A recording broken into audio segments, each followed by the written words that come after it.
Little Red Riding Hood. In a small village that stood by the edge of a wood lived a young girl known as Little Red Riding Hood. She was called this because she loved her red hood and wore it everywhere, even when she went to sleep. One day her mother handed Little Red Riding Hood a basket of freshly baked bread to take to her sick grandmother who lived on the other side of the forest. She looked her daughter straight in the eye and made Little Red Riding Hood promise one thing: be sure to stay on the path all the way to grandmother's house. Little Red Riding Hood smiled and nodded. Then she kissed her mother farewell and set out on her journey. As she skipped through the forest singing merrily to herself, Little Red Riding Hood didn't see the pair of dark, cold eyes that watched her from behind the trees, nor could she hear the sound of the soft, padded feet that followed her quietly through the forest. So as she came round a bend, it was quite a surprise when a large wolf jumped out in front of her. Off to visit someone? My grandmother is sick. Dear me, how dreadful. The wolf's teeth glistened in the sun as he leaned towards Red Riding Hood and smiled slyly. A poor, sick grandmother needs flowers to warm her heart. But I didn't bring any. There's plenty out in the forest. Why don't you pick some there? But Little Red Riding Hood remembered her mother's warning never to leave the path, so she said goodbye to the wolf and continued on her way. Soon after, though, she saw her grandmother's favourite flowers growing just off to one side of the path. They weren't very deep in the forest, and they would make such a lovely gift for her grandmother. I'll just quickly pick a few. And so she left the path and went into the forest to collect some. The cunning wolf saw this and set off. He ran straight to the grandmother's house where he knocked on the door.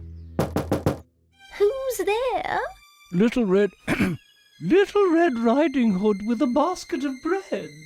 The old woman was delighted that her granddaughter was visiting. Just lift the latch and come in. The wolf smiled. He let himself in and in moments had gobbled her up. He then quickly dressed himself in the grandmother's nightclothes and cap. He drew the curtains, jumped into her bed and lay waiting. It wasn't long before Little Red Riding Hood arrived at the front door with her beautiful bunch of flowers. She knocked on the door. Grandmother? I'm here. Little Red Riding Hood stepped back with surprise. That voice didn't sound like her grandmother at all. Has your cold given you a sore throat, grandmother? Yes, dear. So just lift the latch and come in. Little Red Riding Hood made her way into the darkened bedroom and pulled back the curtains. She peered at the figure in the bed. Grandmother, what big ears you have! All the better to hear you with. She stepped further in and looked a little closer. Grandmother, what big hands you have! All the better to hug you with. Little Red Riding Hood stepped closer again until her nose was almost touching the wolf's long snout. Grandmother, what big teeth you have!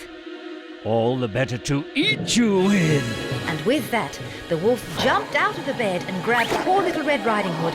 Within seconds, he'd gobbled her up too. The wolf staggered outside, feeling very pleased with himself. I'm so full, I think a nice little nap is in order. So the sleepy wolf lay down beside the house and soon was snoring loudly. Now it so happened that a woodcutter passed by soon after this. He heard the snores and knew that the old lady never snored as loudly as that. He crept around the side of the house and found the greedy wolf fast asleep. He guessed what had happened and quickly cut him open. What a sight to see! Coughing and spluttering, Grandmother and Little Red Riding Hood climbed straight out of the wolf's belly. Little Red Riding Hood quickly gathered some stones from the garden outside and filled his belly with them. Grandmother then stitched the wolf's stomach together with her needle and thread. Later, when the wolf woke, he saw the three people and tried to run away. But the stones were so heavy that after a short distance he fell down, quite dead. Little Red Riding Hood unpacked the basket of bread and laid a table. Then, with the woodcutter and her grandmother, she had a splendid afternoon tea. That evening, she said her goodbyes and set off home. This time, though, she was very careful to do exactly as her mother had said.